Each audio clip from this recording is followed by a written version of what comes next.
ওমা, পিছিয়ে যাচ্ছেন কেন? আজ আর কাছে আসতে মন চাইছে না?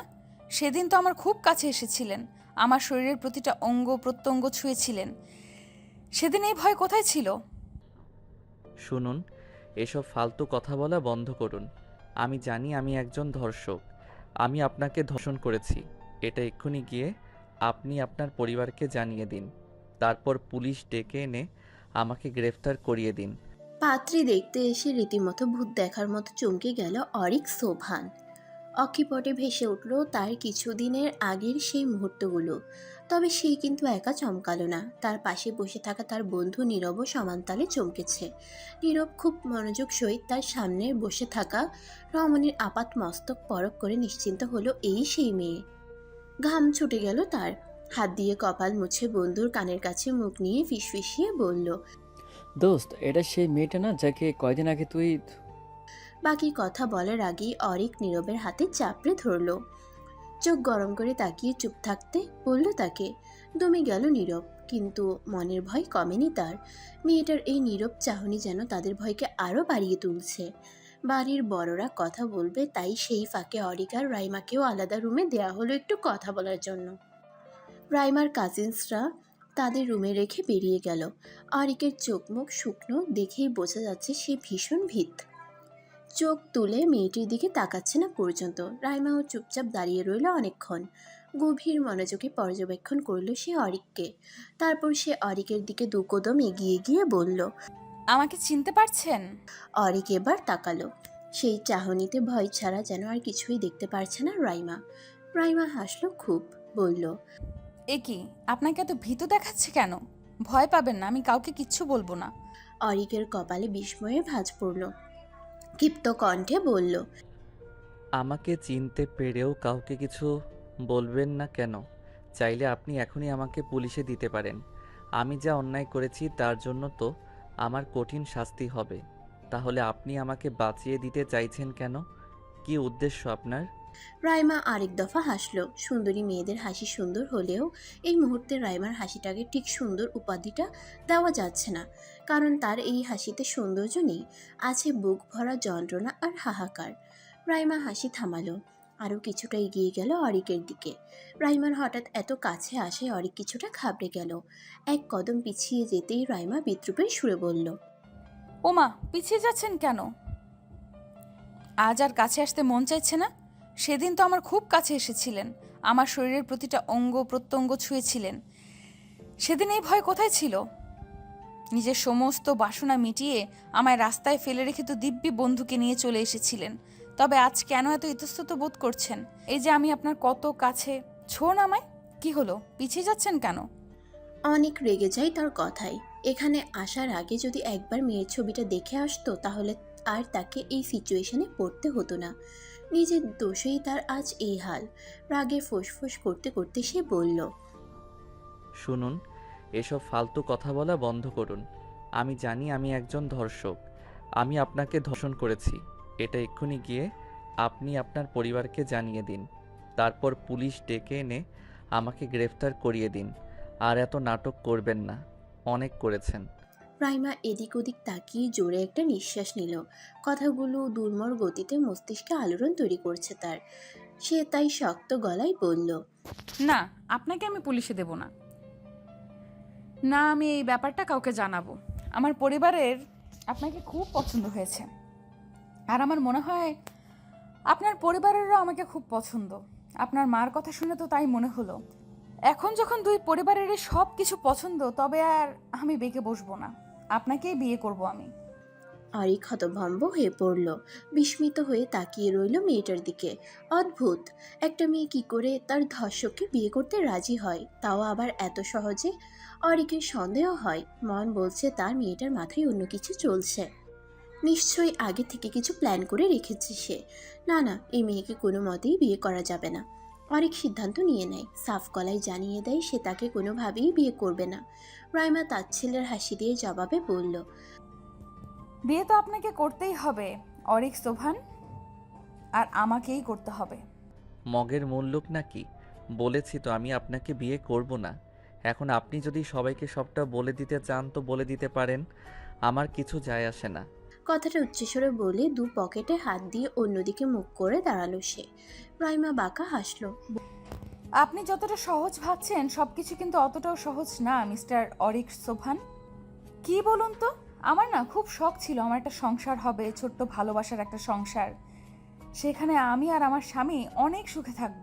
তারপর একদিন সেই ছোট্ট সংসারকে পূর্ণ করে দেওয়ার জন্য আমাদের একটা ছোট্ট পরী আসবে, যে তার জাদু দিয়ে আমাদের সুখকে আরো বাড়িয়ে দেবে।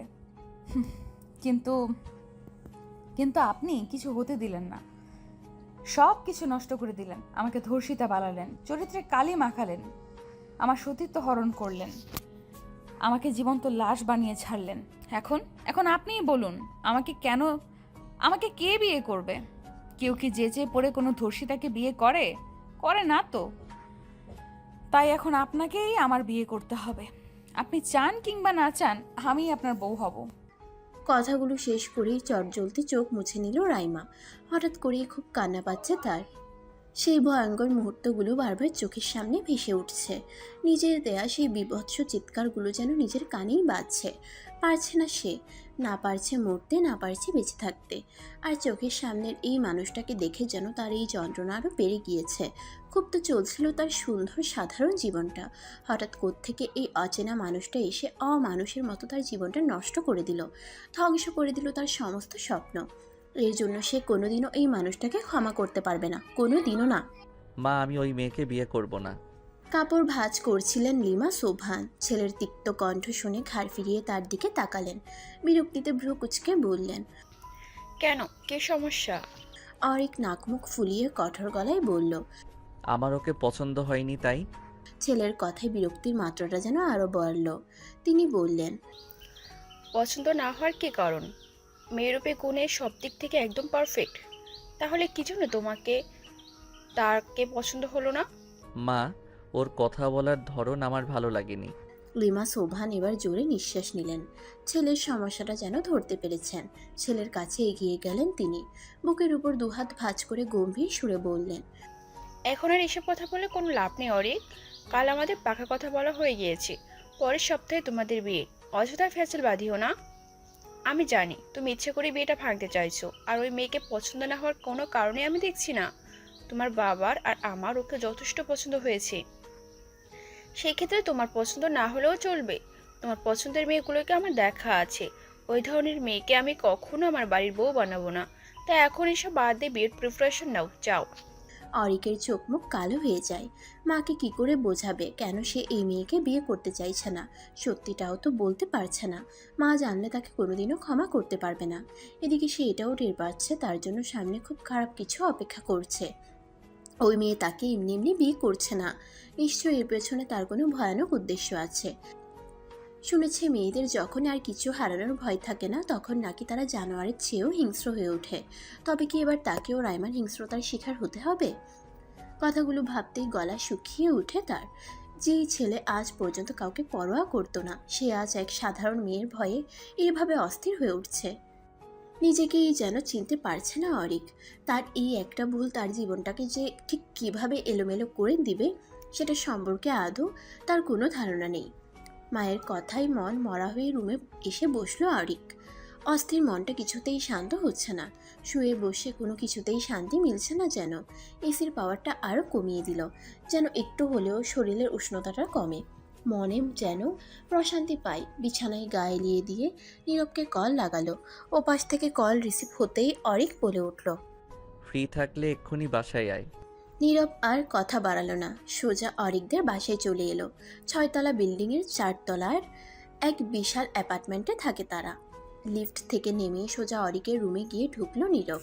বিছানায় এলোমেলো হয়ে শুয়ে থাকা অরিকের অবস্থা দেখে নীরব টের পেল সে কতটা দুশ্চিন্তায় আছে। নীরব গিয়ে বসলো তার পাশে, ক্ষীণ সুরে বলল, দোস্ত কি হবে এখন? হ্যাঁ, অরিক চোখ তুলে তাকালো, খ্যাপা কণ্ঠে বলল, কি হবে সেটা আগে থেকেই জানলে কি আর এখন এত দুশ্চিন্তা করতাম? হ্যাঁ তাও ঠিক, কিন্তু দোস্ত ওই মেয়ে চাইটা কি বলতো? তুই ওকে রেখেছো, তোকে কিছুই করলো না, উল্টো তোকে বিয়ে করতে চাইছে। ব্যাপারটা না ঠিক আমার মাথায় ঢুকছে না রে। অরিক উঠে বসলো, চিন্তিত কণ্ঠে বলল, সেটাই তো আমি বুঝতে পারছি না। মেয়েটা আসলে চাই কি, তার মনে কি চলছে? এইটুকু আমি নিশ্চিত যে এমনি এমনি এই মেয়ে আমাকে বিয়ে করছে না, নিশ্চয়ই এর পেছনে কোনো গভীর উদ্দেশ্য আছে। নীরব ভয়ার্ত দৃষ্টিতে অরিকের দিকে তাকায়, বলে, তোর জন্য আমিও ফেসে গেছি। সেদিন বারবার বারণ করেছিলাম, শুনিসনি আমার কথা। ইচ্ছে মতো মেয়েটার সাথে। আর এদিকে আমি কিছু না করেও ফেসে গেছি। ওই মেয়ে আমাকেও ছাড়বে না, যেভাবে কালকে আমার দিকে তাকাচ্ছিল। অরিক দীর্ঘশ্বাস ফেলে, বলে, সেদিন অনেক বেশি নেশা করে ফেলেছিলাম। নেশার ঘোরে যে এসব করে ফেলবো জীবনে কল্পনাও করিনি। আর ওই মেয়ে অত রাতে ওই রাস্তায় কি করছিল? আর সবচেয়ে বড় কথা হলো আমি তখন নেশার ঘোরে ছিলাম, তাই ওকে একটু টিস করে ফেলি। তাই বলে কি ও আমাকে চড় মারবে?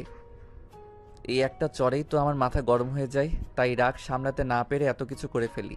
এখন বুঝতে পারছি কি করেছি, কিন্তু এখন আর কিছু করারও নেই। না জানি আমার কপালে কি আছে। চোখ বুঝে ঘন ঘন নিঃশ্বাস ফেলতে থাকে অরিক। নীরব ভীত সন্ত্রস্ত মন নিয়ে বসে বসে ভাবতে থাকে কি করা যায়।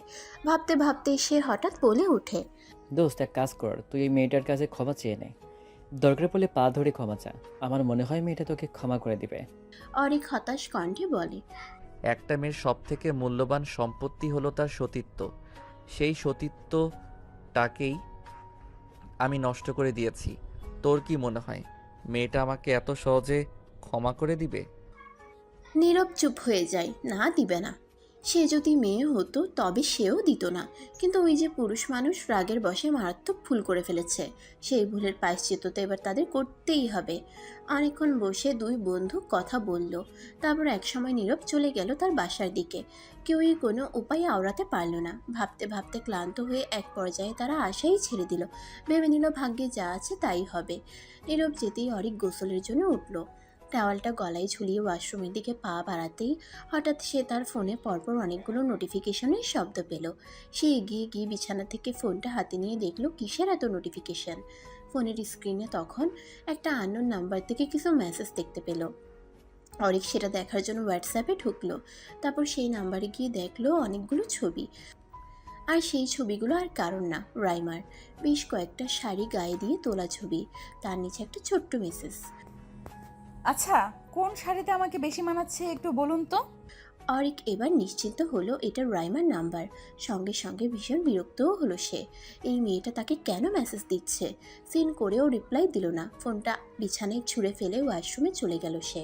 ওয়াশরুম থেকে বেরিয়ে চুল মুছতে মুছতে কৌতূহল বশত অরিক আবার ফোনটা চেক করলো। চোখ যেন এবার বেরিয়ে আসবে তার।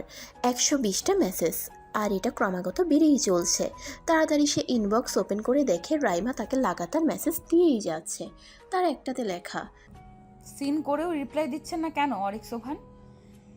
এত ভয় পান আমায়? পাশে দুটা হাহা ইমোজি। মেসেজটা দেখা মাত্রই রাগে চোখ মুখ লাল হয়ে ওঠে অরিকের। সে ডিরেক্ট কল দেয় সেই নাম্বারে। সঙ্গে সঙ্গে রিসিভ হয়ে যায়।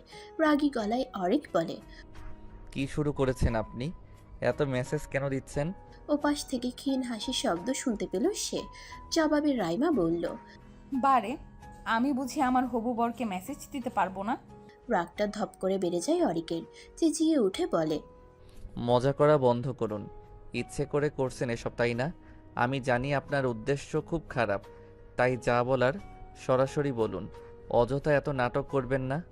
রাইমা বাঁকা হাসে, বলে, নাটক করছি?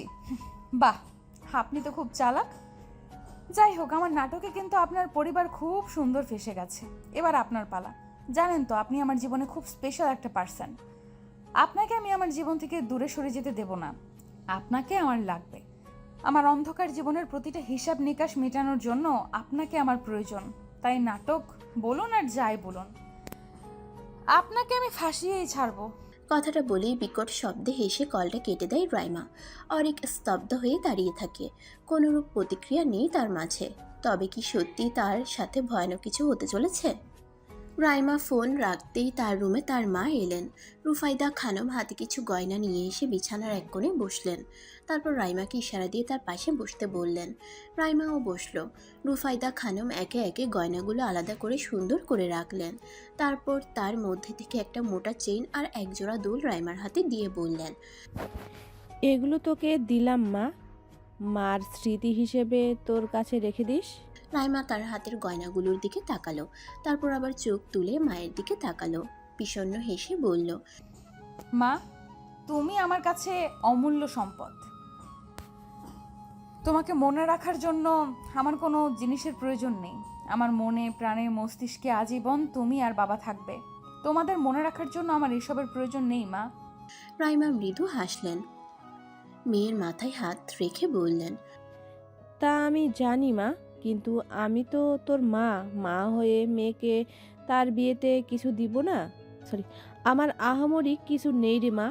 এই যে এই গয়নাগুলো তোকে দিলাম, আর বাকি 2টা চেন আমি আমার নাতি নাতনিদের জন্য রেখে দিলাম। ভবিষ্যতে ওদের দেখতে হবে না? কথাগুলো বলতেই ওনার মুখে যেন অন্যরকম একটা হাসি ফুটে উঠল। মায়ের ওই হাসি মুখখানা দেখে রাইমার মন ধক করে উঠল। এটুকু সময়ে নাতি নাতনিকে নিয়েও ভেবে ফেলেছেন তিনি, অথচ তার মা জানেও না তার মনে কি চলছে, তার সাথে কি হয়েছে, সে কিভাবে দিন কাটাচ্ছে। রাইমা আর কিছু বলল না। কিছু মিথ্যে স্বপ্ন দেখে যদি কারো মনে সুখ আসে, তবে থাকুক না সেই সুখটা। কি দরকার সত্য বলে সেটাকে বিগড়ে দেওয়ার। যা, এইগুলো আলমারিতে রেখে আয়, তারপর গোসল করে খেয়ে দিয়ে রেডি হ, বাইরে যেতে হবে। আলমারি খুলতে খুলতে রাইমা জিজ্ঞেস করলো, কোথায় যাবে মা? উমা, মার্কেটে যেতে হবে না? কয়দিন পর বিয়ে, কিছুই তো শপিং করা হয়নি। রাইমা ঘুরে তাকালো, আলমারিটা বন্ধ করে আবারও এসে মায়ের পাশে বসলো। মায়ের হাত দুটো জড়িয়ে ধরে অপরাধী কণ্ঠে বলল, আচ্ছা মা, আমি তো আজ পর্যন্ত তোমার কাছ থেকে কিচ্ছু লুকাইনি। যখন যা করেছি সব বলেছি তোমায়। তুমিও আমাকে সবসময় সাপোর্ট করেছো। যদি কোনোদিন শোনো আমি তোমার কাছ থেকে কিছু লুকিয়েছি আর সেটা খুব বড় কিছু, তাহলে আমাকে ক্ষমা করতে পারবে? রুফাইদা খানমের কপালে এবার ভাঁজ পড়ল। মেয়ের গালে হাত রেখে চিন্তিত কণ্ঠে তিনি বললেন, কি হয়েছে মা তোর? কোনো সমস্যা? কি লুকানোর কথা বলছিস? রাইমার বুকটা কাঁপছে, আর পারছে না যেন। নিজের সাথে ঘটে যাওয়া সেই ভয়ঙ্কর ঘটনাটা চিৎকার করে মাকে বলতে ইচ্ছে করছে, কিন্তু পারছে না। মা যে সহ্য করতে পারবে না। হাই প্রেশারের রোগী, স্ট্রোক করবে সঙ্গে সঙ্গে, কিন্তু এত কিছু মনে চেপে রেখেও থাকতে পারছে না। কষ্ট হচ্ছে খুব। রাইমা কোনো জবাব না দিয়ে মাকে জড়িয়ে ধরল। রুফাইদা খানম যেন এতে আরও অবাক হলেন, কিন্তু তিনি এখনই কিছু বললেন না। মেয়েকে তিনি বিশ্বাস করেন, ভরসা করেন, তাই এখন আর এসব নিয়ে মাথা না ঘামিয়ে তিনি বললেন, আমি জানি তুই এমন কিছু করবি না যার জন্য আমি তোকে ক্ষমা করতে পারবো না। তোর প্রতি আমাদের সেই আস্থা আছে। এখন এসব বাদ দিয়ে তাড়াতাড়ি গোসল করে আয়, আমি রান্নাঘরে যাচ্ছি। মাকে ছেড়ে মুচকি হেসে রাইমা মাথা নাড়ালো। তারপর মা চলে যেতেই বিষণ্ণ দীর্ঘশ্বাস ফেলে ওয়াশরুমে ঢুকতো গোসল করতে। মা, আমি শপিংয়ে যেতে পারবো না, আমার কাজ আছে। একটা দেব ধরে, তোমার কাজ মানেই তো বন্ধুদের সাথে আড্ডা দেওয়া। চুপচাপ রেডি হও, রাইমারও বেরিয়েছি, তাদের সাথেই আমরা শপিং করব। কি? চেঁচিয়ে উঠল অরিক, নাক মুখ কুচকে বলল। ইম্পসিবল, ওদের সাথে আমি কিছুতেই শপিং করব না। লিমা সোফান এবার রেগে গেলেন, বললেন, আমার হাতে মার খেও না কিন্তু। তুমি ওতে যথেষ্ট বড় হয়েছো, এই বয়সে মার হাতে মার খাওয়াটা শোভা পায় না। তাই ভালো ভালো বলছি, রেডি হয়ে গাড়ি বের করো, আমি আর নীরা নিচে আসছি। কথাটা বলে তিনি সোজা বেরিয়ে গেলেন। এদিকে অরিক রাগে ক্ষোভে ফেটে পড়ছে। আবার ওই মেয়েকে দেখতে হবে, আবার এর কথা শুনতে হবে। উফ, পারছে না নিজের চুল নিজে ছিঁড়ে ফেলতে। রাগে কোনো রকমে রেডি হয়ে অরিক নিচে গ্যারেজে চলে গেল গাড়ি বের করতে। তারপর সে গাড়িটা বাইরে বের করে নীরবকে একটা কল লাগালো। কই আছিস? বাসায় কেন? আমার সাথে একটু বেরোতে হবে। কোথায় যাবে? মা আর নীরাকে নিয়ে একটু শপিংয়ে যাব। ও, বিয়ের শপিং করবে নাকি? তাহলে এক কাজ করিস, তোর আর আমার জন্য কাপড়টাও কিনে রাখিস, কারণ তোর বিয়ের পরপরই তো এটা আমাদের লাগবে, তাই না? বিদ্রুপের সুরে কথাটা বলে নীরব। অরিক খেপে গিয়ে বলে, লাত্তি খাবি শালা? কথা কম বলে তাড়াতাড়ি বাড়ির সামনে আয়। তা না হয় এলাম, কিন্তু এটা বলতে ওই মেয়ে আমার তোদের সাথে শপিং করবে না তো? অরিক জানে নীরবকে সত্যিটা বললেও জীবনে তার সাথে যাবে না, তাই সে মিথ্যে বলল। আরে না, ও যাবে না। আমি, মা আর নীরা যাব শুধু। তাহলে ঠিক আছে, আমি আসছি। ফোনটা পকেটে রেখে স্বস্তির নিঃশ্বাস ফেলে অরিক। বন্ধু পাশে থাকলে কিছুটা হলেও ভয় কম লাগবে তার, নয়তো ওই মেয়ের কথা আর তাকানোর ধরন দেখলেই বুক কেঁপে ওঠে যেন। উফ, সাংঘাতিক একটা মেয়ে। সেদিন যেভাবে ওকে ছেড়ে এসেছিল, বাঁচবে না বলেই তো মনে হয়েছিল, অথচ সে এখন দিব্যি বেঁচে আছে। শুধু বেঁচে আছে বললে ভুল হবে, তাকে জ্বালিয়ে মারছে। কথাগুলো ভেবেই ভীষণ রকম বিরক্ত হলো অরিক। গাড়িতে উঠে ঠাস করে দরজাটা লাগিয়ে বসে রইল। কিছুক্ষণ পর অরিকের মা আর বোন এসে গাড়িতে বসতেই সে গাড়ি স্টার্ট দিল। কিছুটা পথ গিয়ে মাঝ রাস্তা থেকে নীরবকেও পিক করে নিল। প্রায় আধ ঘন্টার রাস্তা পেরিয়ে তারা মার্কেটে এসে পৌঁছালো। নীরব ফার্স্টে গাড়ি থেকে নেমে লুকিং গ্লাস দিয়ে চুলগুলো একটু ঠিক করে সোজা হয়ে দাঁড়ালো। তারপর এদিক ওদিক তাকিয়ে সামনে বিশাল শপিং মলটার দিকে তাকাতেই তার যেন হুঁশ উড়ে গেল। ভয়ার্ত দৃষ্টিতে কিছুক্ষণ সেদিকে তাকিয়ে থেকে উল্টো দিকে হাঁটা দিতেই অরিক এসে পেছন থেকে কলার টেনে ধরলো। কই যাস বেটা? নীরব পেছনে ঘুরে দাঁতে দাঁত চেপে বলল, তুই না বললে এই মেয়ে আসবে না, তাহলে ওইটা কে? ওইটা যেই হোক না কেন, তোকে এত পাত্তা দিতে হবে না।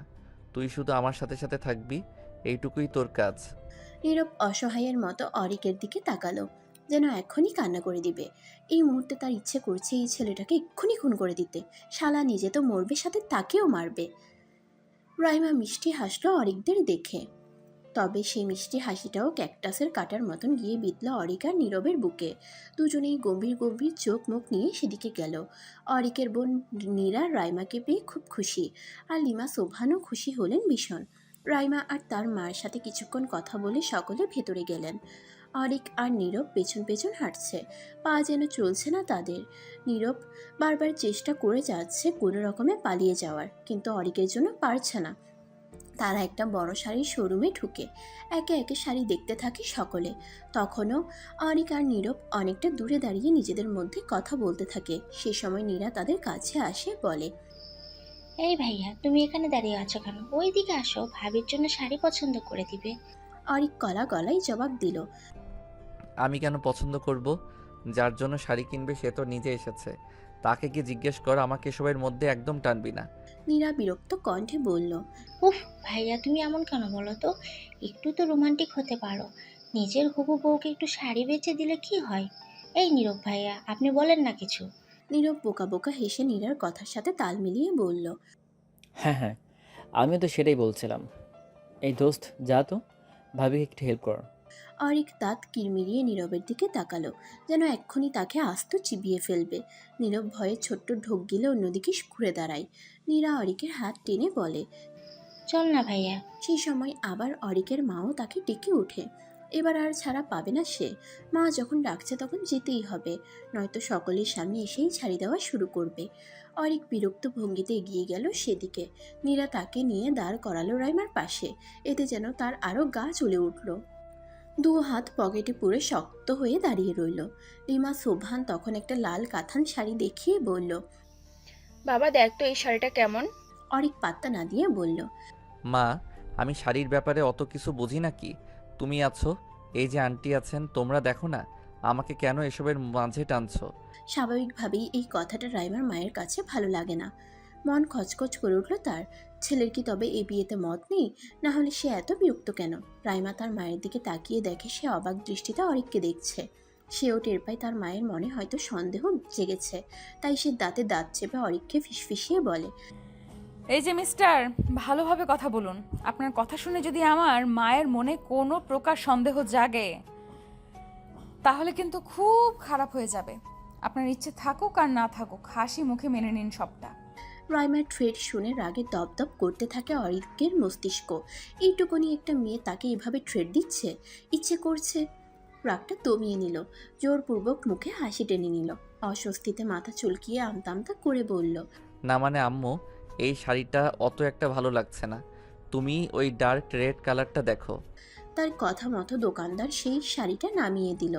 অরিক সেটা ঘেটে ঘেটে দেখে বলল, বাহ, এটা বেশ সুন্দর, রাইমাকে সুন্দর মানাবে।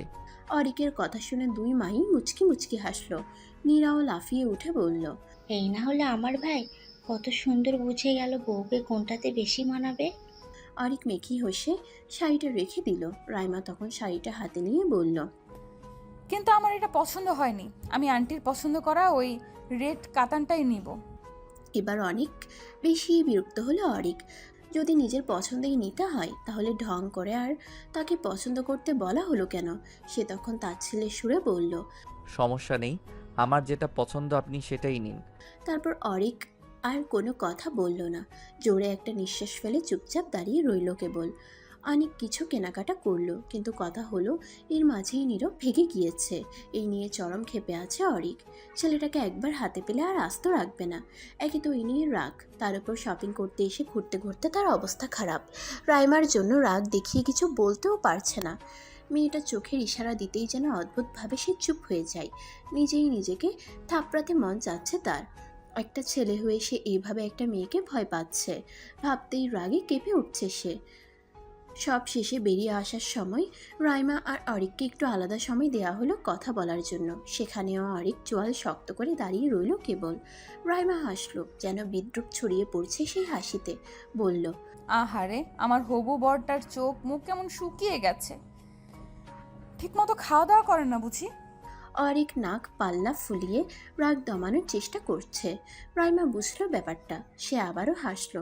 এক কদম এগিয়ে এসে বলল, অতিরিক্ত রাগ মানুষকে ধ্বংস করে দেয়, জানেন তো? আর দেখবেন আপনার এই অতিরিক্ত রাগ আপনারও ধ্বংস বয়ে আনবে। অরিক তাও কিছু বলল না, কেবল দাঁত দিয়ে নিচের ঠোঁটটা কামড়ে ধরল।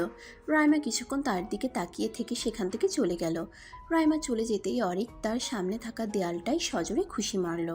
দাঁতে দাঁত চেপে ক্ষুব্ধ কণ্ঠে বলল, না, এবার এই মেয়ের একটা ব্যবস্থা করতেই হবে।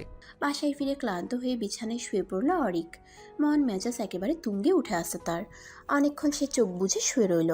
হঠাৎ তার ফোনটা বেজে উঠল। ফোনটা হাতে নিয়ে সে দেখল নীরব কল দিচ্ছে। রাগে যেন ঘি পড়ল এবার। কলটা রিসিভ করেই অকথ্য ভাষায় গালাগাল করতে লাগলো তাকে। বেচারা ভয়ে চুপচাপ সব হজম করে নিল। এক পর্যায়ে অরিকও হয়রান হয়ে দম ফেলল।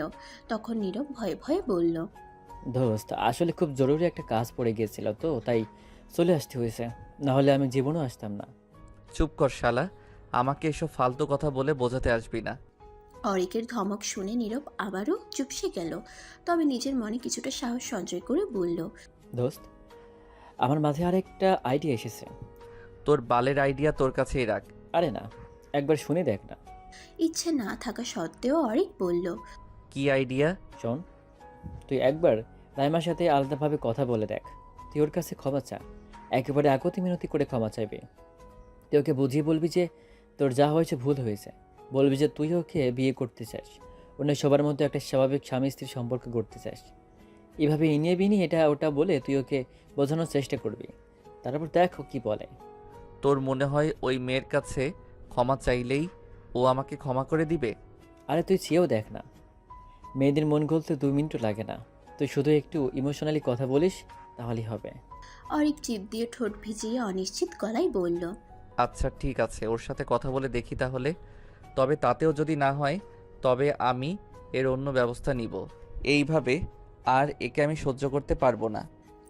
2 দিন পেরিয়ে গেল। পরদিন এক বিকেলে অরিক গেল কাছেরই একটা কফি শপে।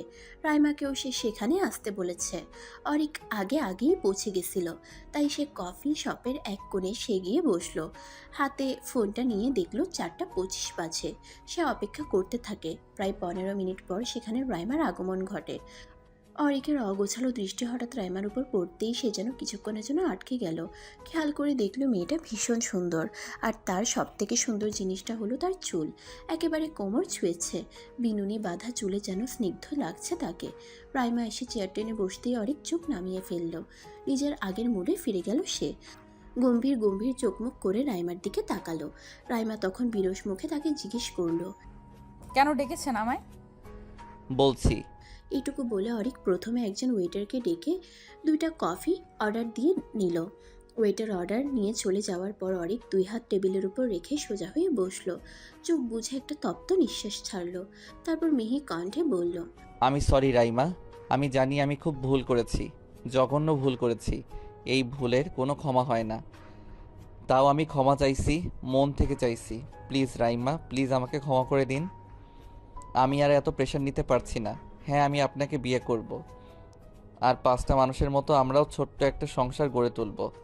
আমি আপনাকে প্রমিস করছি, নিজের সবটুকু দিয়ে আমি চেষ্টা করব আপনার সব কষ্ট দূর করে দেওয়ার জন্য। আপনি প্লিজ আমাকে একটা সুযোগ দিন, প্লিজ। অরিক থামলো, চোখ মুখ ফ্যাকাশে হয়ে আছে তার। রাইমা অনেকক্ষণ তাকিয়ে রইল অরিকের দিকে, তার মধ্যে কোনো হেলদোল নেই। অরিক থমথমে কণ্ঠে জিজ্ঞেস করলো। কি হলো রাইমা, কিছু বলছেন না কেন? রাইমা জিভ দিয়ে ঠোঁট ভেজালো, একটু নড়ে চড়ে বসে অতঃপর বলল। আচ্ছা, আপনার তো বোন আছে, বোনকে নিশ্চয়ই খুব ভালোবাসেন। যদি আজকে আপনার বোনের সাথে এমন কিছু হয়, যদি তার চরিত্রেও কেউ এইভাবে কালি মেখে দেয়, তবে আপনি কি করবেন? পারবেন সেই লোকটাকে ক্ষমা করে দিতে? নিজের মনকে একবার প্রশ্ন করে দেখুন তো, সে কি বলে। যদি আপনার মন বলে হ্যাঁ, আপনি ওই ব্যক্তিকে ক্ষমা করে দিতে পারবেন, তবে ঠিক আছে, আমিও আপনাকে ক্ষমা করে দেব। এবার আপনিই বলুন, কি বলছে আপনার মন? পারবেন ক্ষমা করতে? অরিক তার কথার পিঠে আর কোনো কথা খুঁজে পেল না। সে থম মেরে নিচের দিকে তাকিয়ে বসে রইল। রাইমা তখন তাচ্ছিল্যের হাসি দিয়ে বলল। পারবেন না, তাই তো? কারণ ও তো আপনার বোন, আপনার পৃথিবী। নিজের বোনের বেলায় যেটা ভাবতে পারেন, সেটা অন্যের বোনের বেলায় কেন ভাবতে পারেন না বলুন তো? আমার হয়তো ভাই নেই, তবে আমার তো মা বাবা আছে। ওদের কাছে আমি অক্সিজেন, ওদের বেঁচে থাকার একমাত্র অবলম্বন। জানেন, আমার মা বাবা এখনো কিছুই জানেন না। জানলে বাঁচবে না, মরে যাবে। আপনি একবার ভাবুন তো, আপনি কি করেছেন? শুধু একটা না, তিনটা প্রাণকে আপনি মেরে ফেলেছেন। একটা সুন্দর জীবন, সুন্দর পরিবারকে নষ্ট করে দিয়েছেন। জানেন আমি কিভাবে বেঁচে আছি? নিজের এই শরীরটা দেখলে কতটা ঘৃণা লাগে জানেন? ইচ্ছে করে নিজেকে শেষ করে দিই, কিন্তু পারি না। মা বাবার জন্য পারি না। আপনি এই কষ্ট কোনোদিনও বুঝবেন না, কারণ আপনি তো কোনো মানুষ না, কেবল যৌন ক্ষুধায় ক্ষুধার্ত এক প্রাণী। মন, মস্তিষ্ক, বিবেক কোনোটাই আপনার নেই। এইটুকু বলে রাইমা থামলো, জোরে দম ফেলে আবারও সে বলল। ক্ষমা করবেন আমাকে। আপনার মতো একটা মানুষকে আমি কখনো ক্ষমা করতে পারবো না। কথাটা শেষ করেই রাইমা উঠে দাঁড়ায়, তারপর হনহন করে বেরিয়ে যায় সেখান থেকে। অরিক স্তব্ধ হয়ে বসে থাকে। শেষের কথাগুলো খুব লেগেছে তার। এখন মনে চাচ্ছে ক্ষমা চাওয়ারই উচিত হয়নি। নীরবের আইডিয়া শুনতে গিয়ে আবারও একবার অপমানিত হলে সে রাগে দুহাত মুষ্টিবদ্ধ করে নিল। কপালের রগ ফুলে উঠল তখন। এভাবে অপমান আজ পর্যন্ত কেউ করেনি তাকে। মেয়েটা ইচ্ছে করেই এমন করেছে, চাইলেই তাকে ক্ষমা করে দিতে পারত, কিন্তু তা না করে সে ব্যাপারটাকে আরও জটিল করছে। সে ইচ্ছে করেই ঝামেলা পাকাতে চাইছে। তবে এবার অরিকও আর চুপ থাকবে না, সেও এবার দেখবে এই মেয়ে আর কি কি করতে পারে। বিয়ের দিন ঘনিয়ে এলো। দুই বাড়িতেই বিয়ের প্রস্তুতি চলে জড়সড়ভাবে। কিন্তু যাদের বিয়ে তাদের মাঝেই কোনোরূপ প্রতিক্রিয়া নেই। কোনো রকমে যেন দিন পার করছে কেবল। মনের মধ্যে দুজনেরই চলছে মারাত্মক বিদ্বেষ। দুজনেই কেবল সময়ের অপেক্ষায় অপেক্ষাকৃত। যত সময় গড়াবে সুন্দর মুহূর্তগুলো তত তাড়াতাড়ি কেটে যাবে। তারপর আসবে সেই কুৎসিত মুহূর্তগুলো, যেই মুহূর্তগুলো কখনো কেউ ভুলতে পারবে না। মস্তিষ্কে স্মৃতির কোঠায় বিচ্ছিরি কিছু স্মৃতি হিসেবে সেগুলো জমা থাকবে আজীবন। হলুদ শেষে ছাদ থেকে নেমে এলো অরিক। রুমে এসে কাকে যেন একটা কল লাগালো। সেই কল রিসিভ হতেই সে উদ্বেগ নিয়ে বলল। যা যা বলেছি সব মনে আছে তো? কোনো গন্ডগোল যেন না হয়, নয়তো এক পয়সাও পাবি না। ওই পাশের মানুষটি অরিককে আশ্বাস দিয়ে বলল। কোনো চিন্তা করবেন না ভাই, সময় মতো সব কিছু হয়ে যাবে, আপনি নিশ্চিন্তে থাকুন। এবার যেন কিছুটা হলেও প্রশান্তি পাচ্ছে অরিক। ফোনটা বিছানায় রেখে সে আয়নার সামনে গিয়ে দাঁড়ালো। হলুদে ভূত সেজে আছে। তখন সে গালের হলুদটা আলতো হাতে মুছতে মুছতে বলল। বিয়ে করার খুব শখ, তাই না? এবার বুঝবে তুমি ডিয়ার কার সাথে পাঙ্গা নিতে এসেছো। কথাটা বলেই বাঁকা হাসল সে। তারপর একটা টাওয়াল নিয়ে ওয়াশরুমে চলে গেল ফ্রেশ হতে। ছিমছাম ভাবে হলুদের অনুষ্ঠানটা হয়ে গেল। দুই বাড়িতেই আহামরি কোনো আয়োজন নেই। বিয়েটা পারিবারিকভাবেই হচ্ছে বিধায় বাইরে তেমন কাউকে আপাতত জানানো হয়নি। উদ্দেশ্য পরে বড় করে অনুষ্ঠান করা হবে, এখন কেবল আকত করা হবে আর কি। হলুদের শাড়িটা এখনো রাইমার গায়ে জড়ানো, গালে গলায় এক গাদা হলুদ লেগে আছে তার। চুলগুলো এলোমেলো হয়ে কোমর পর্যন্ত ছড়িয়ে আছে। শুষ্ক ঠোঁটছোড়া কাঁপছে খানিক, চোখ থেকে তার অনর্গল পানি পড়ে যাচ্ছে। কষ্ট হচ্ছে যে খুব। এইভাবে এসব কিছু তারও মানতে কষ্ট হচ্ছে, কোনোভাবেই ভুলে থাকতে পারছে না। মা বাবার হাসি মুখটার দিকে তাকালে যেন আরও কষ্ট হয় তার। বুকটা কেঁপে উঠে যখন মনে পড়ে এই হাসিটা আর বেশি দিন থাকবে না। রাইমা অনেকক্ষণ কাঁদে, দরজা আটকে নিশ্চুপে কেঁদে কেটে ভাসিয়ে দেয়। এবার তার মাথা ব্যথা করছে আর পারছে না, চোখ মুখ ভয়ানক ফুলে গেছে। নিজেকে আয়নায় দেখে ঘাবড়ে যায়। মা দেখলে নির্ঘাত বুঝে যাবে সে যে কাঁদছে, তখন মাও কান্না জুড়ে দিবে। রাইমা তাই তাড়াহুড়ো করে ওয়াশরুম থেকে গোসল সেরে বের হলো। ভালোভাবে চোখ মুখ মুছে মুখে অনেকটা পাউডার মাখলো যেন লাল লাল ভাবটা অতটাও বোঝা না যায়। চোখগুলো ভালো মতো মুছে নিল, কিন্তু তাও মায়ের চোখ ফাঁকি দেয়া আর কি এত সহজ? রাইমা জোরে জোরে নিঃশ্বাস নিয়ে নিজেকে শান্ত করলো, মুখে মিথ্যে মিথ্যে একটা হাসির রেখা ফোটালো। তারপর দরজা খুলে বাইরে বের হলো সে। বাড়িতে অনেক বেশি মেহমান না এলেও মা আর বাবার বাড়ির মামা চাচারা এসেছে, আর তাদের সাথে এসেছে তাদের বিচ্ছুর দলগুলো। পুরো বাড়ি ঝমঝম করছে যেন তাদের কোলাহলে। সবার কত ব্যস্ততা। মা চাচিরা রান্নাঘরে ব্যস্ত, মামিরা সব নানান রকম পিঠা বানাচ্ছে, বাবা কাকারা বসেছে জটিল সব হিসাব নিকাশে। পিচিগুলো ছুটাছুটি করছে পুরো বাড়ি জুড়ে। রাইমার প্রিয় কিছু কাজিনও আছে যারা এই মুহূর্তে মেহেদি পড়ায় ব্যস্ত। রাইমাকেও বলেছিল মেহেদি পড়তে হবে, সে তখন বারণ করে দিয়েছিল, বলেছিল পরে পড়বে। সবার মধ্যে কত কত উত্তেজনা, অথচ তার মনে কোনো অনুভূতি নেই, যেন আত্মাহীন এক জ্যান্ত শরীর কেবল চারিদিকে ঘুরে বেড়াচ্ছে। রাইমার খুব কষ্ট হচ্ছে এই মানুষগুলোকে দেখে, তাদের এত আগ্রহকে দেখে। মনে হচ্ছে ইস, যদি আর 5টা মেয়ের মতো সেও তার বিয়েটাকে এনজয় করতে পারতো। বাইরে মাগরিবের আজান হচ্ছে। দিনের আলো কেটে গিয়ে রাতের আধার তার জায়গা দখল করে নিচ্ছে। আর এই রাত পেরোলেই অরিকের বিয়ে। অরিকের বাড়িতেও কোনো আয়োজনের কমতি নেই। লিমা সোভান শৌখিন মানুষ, অনুষ্ঠানটা ছোটোখাটো পরিসরের মধ্যে হলেও তিনি কোনো জিনিসের কমতি রাখেননি। কিছুক্ষণ আগেই মেয়ের বাড়িতে এক গাদা ডালা পাঠিয়েছেন, এখন আবার নীরাকে বসিয়ে দিয়েছেন অরিকের হাতে মেহেদি দিয়ে দেওয়ার জন্য। এই নিয়ে অরিক মারাত্মক কাণ্ড ঘটিয়ে ফেলেছে, সে কোনো মতেই মেহেদি দিবে না। অন্যদিকে তার মা তাকে দেওয়াবেই, একটু হলেও মেহেদি তার হাতে ছোঁয়াতেই হবে। মেহেদি ছাড়া হলুদ সম্পন্ন হয় না, এটাই ওনার দাবি। তাই হাজার ঝড় তুফান করে অরিক বাঁচতে পারল না। শেষ পর্যন্ত তাকে তার মার কাছে হার মানতেই হলো। নীরাকে কড়া গলায় সে বলে দিল কেবল একটুখানি মেহেদি দিতে, যদি বেশি হয়েছে তবে এই মেহেদি নাকি তার গালে মাখাবে সে। নীরাকে হুমকি ধুমকি দিয়ে সে চোয়াল শক্ত করে অন্যদিকে মুখ করে বসে রইল। বেশি সময় রাখলো না, 10 মিনিট পরে নীরা বলল, ভাইয়া শেষ। অরিক ঘুরে তাকাতেই মীরা মেহেদি নিয়ে সেখান থেকে কেটে পড়ল। অরিক তার বাম হাতটার দিকে মনোযোগ দিয়ে তাকালো। হাতের তালুতে রাইমা নামটা দেখতেই যেন তার গায়ে আগুন জ্বলে উঠল। চিৎকার দিয়ে উঠল সে, নীরার বাচ্চা, তোকে খালি পাই আমি। ফাজিল হয়েছিস তাই না? থাপড়িয়ে সোজা বানাবো, অসভ্য মেয়ে। রাগে ফোঁস করতে করতে অরিক গিয়ে তার হাত ধুয়ে ফেলল। সাবান দিয়ে ঘষে ঘষে সেই নামটা উঠাতে চাইল, তাও পুরোপুরি উঠল না। হাতটা মুখের সামনে ধরে সে রাগী গলায় বলল, উফ, এই নামটাও দেখছি তার মালিকের মতো। আমার হাতে আঠার মতো লেগে গিয়েছে। শালা কপালটাই খারাপ। হাজারটা ধর্ষণেও যেখানে এই দেশে মানুষের কোনো শাস্তি হচ্ছে না, সেখানে একটা ধর্ষণেই আমার রাতের ঘুম হারাম হয়ে গেছে। শালি একটা জিনিস আছে, একেবারে যেন দাবানল। কথাগুলো বলে বিরক্ত ভরা নিঃশ্বাস ফেলে সে নিজের রুমে চলে গেল। তারপর বারান্দায় দাঁড়িয়ে নীরবকে কল লাগালো। নীরব কল রিসিভ করতেই সে বলল, কালকে কখন আসবি? অরিকের রাগ হলেও সেও কিছু বলল না, তপ্ত কণ্ঠে বলল, ঠিক আছে, রাখছি। কল কেটে দিল সে। আকাশের দিকে তাকিয়ে আনমনে বলল, বিপদের সময় বন্ধুরাও স্বার্থপর হয়ে যায়। রাত অনেক গভীর হলো, চারদিকের হইচই নিভে গিয়ে এখন একদম নিস্তব্ধ। সারাদিনের ব্যস্ততা শেষে সবাই এখন তলিয়ে গেছে গভীর ঘুমে। ঘুম নেই কেবল 2 জোড়া চোখে। রাইমার ক্লান্ত চোখের দৃষ্টি তার দক্ষিণের জানালার পর্দাগুলোর দিকে। মুগ্ধ স্বাধীন স্নিগ্ধ বাতাসে কি সুন্দর উঠছে তারা।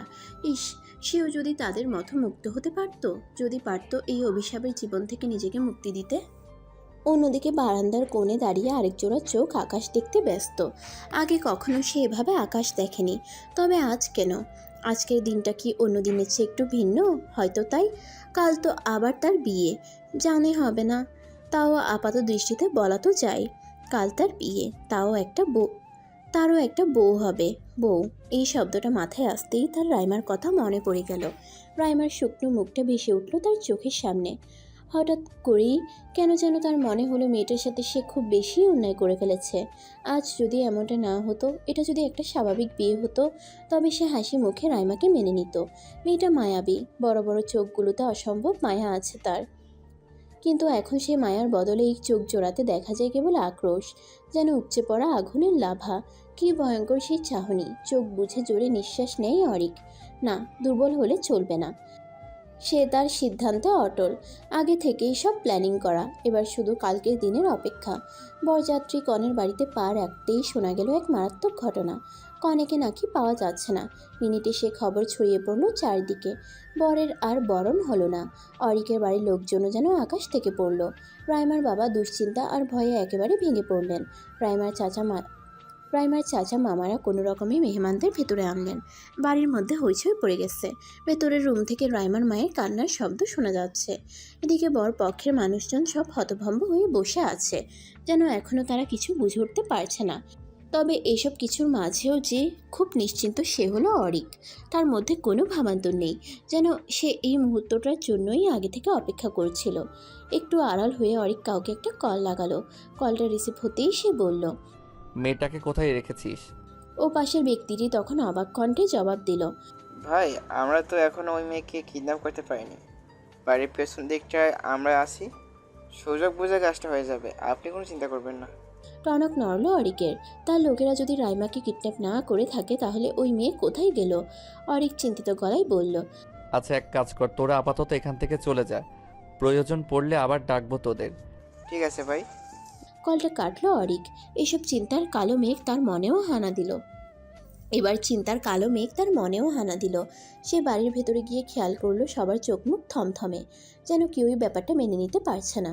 অরিক শুকনো ঢোক গিলল। রাইমার বাবা স্তব্ধ হয়ে বসে রইলেন রুমের এক কোণে, যাকে এটা ওটা বলে ভরসা দিচ্ছে তার ছোট ভাইরা। অরিক গিয়ে সেখানে বসলো, মৃদু সুরে জিজ্ঞেস করলো, রাইমা ঠিক কখন থেকে নিখোঁজ হয়েছে আপনারা কিছু জানেন? সেখানে থাকা রাইমার ছোট মামা জবাবে বলল, প্রায় ঘন্টা দেড়েক আগে। মেয়েটা বাইরে ছিল, আসলে মন খারাপ ছিল তো, তাই তার বাগানের সামনে দাঁড়িয়েছিল। এতটুকু পর্যন্ত ওর কাজিনরা দেখেছে। তারপর হঠাৎ করে আমার মেয়ে ওকে রেডি করানোর জন্য ডাকতে এসে দেখে বাগানের কোথাও ও নেই। ইনফ্যাক্ট পুরো বাড়ির কোথাও নেই। ফোনটা তার রুমে পড়ে আছে। এই যে 2 ঘন্টা হতে চললো, তাও তো ওর কোনো খবর পাওয়া যাচ্ছে না। ওর কোনো ফ্রেন্ডের বাসায় খবর নিয়েছেন? যদি ওদের কারোর বাসায় যেয়ে থাকে?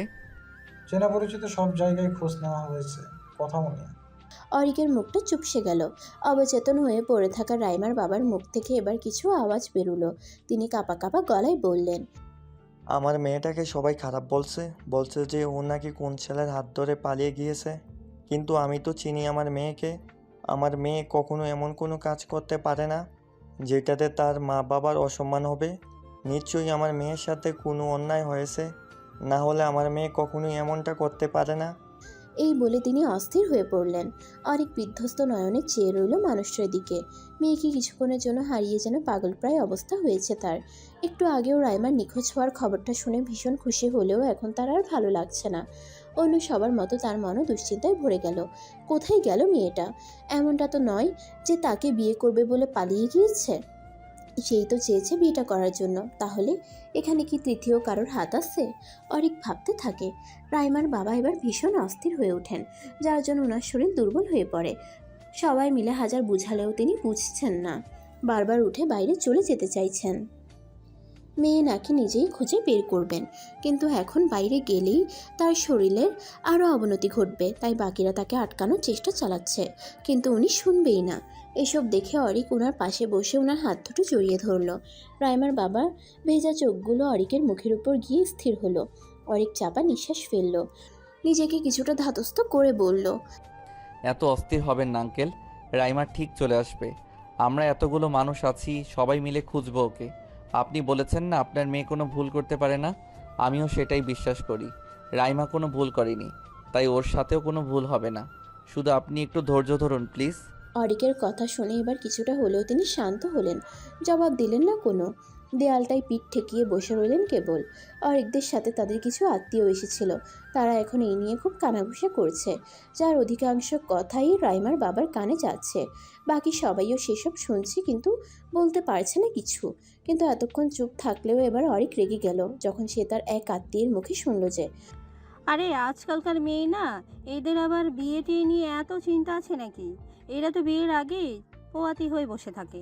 দেখ গিয়ে আবার ও নিশ্চয়ই এই কাজ করে বসেছে, তাই এখন আর পথ না পেয়ে পালিয়েছে। অরিক চেঁচিয়ে উঠল, বাজে কথা বলা বন্ধ করুন। এখানে থেকে ফালতু কথা না বলে চুপচাপ চলে যান, যদি বিয়ে হয় তবে আপনার বাসায় একটা বিরিয়ানির প্যাকেট পাঠিয়ে দেওয়া হবে। এখন আপনি আসতে পারেন। মহিলাটি বড় বড় চোখ করে তাকালো। অপমানে গা জ্বলে উঠল তার। অরিক এখনো দাঁতে দাঁত চেপে তার দিকে তাকিয়ে আছে। মহিলাটি ফুঁসতে ফুঁসতে অরিকের মায়ের দিকে তাকিয়ে বলল, শেষ পর্যন্ত আবার একটা ঘর পালানো মেয়েকে ছেলের বউ করো না জানো। ব্যাগ হাতে ঝুলিয়ে হনহন করে বেরিয়ে গেলেন তিনি। অরিক তখন বলল, বাকি যারা ওনার কথার সাথে তাল মেলাচ্ছিলেন ওনারাও চলে যেতে পারেন। এখানে কোনো সার্কাস হচ্ছে না যে দাঁড়িয়ে দাঁড়িয়ে রং দেখবেন। কিছু মানুষ সত্যি সত্যি বেরিয়ে গেল। আর এখন কেবল অরিকের পরিবারের ঘনিষ্ঠ কিছু লোকজনই রয়েছে। অরিক তখন তার মায়ের কাছে গিয়ে কিছু বলতে যাবে তার আগেই তার ফোনটা বেজে ওঠে। তাকিয়ে দেখে নীরব কল করছে।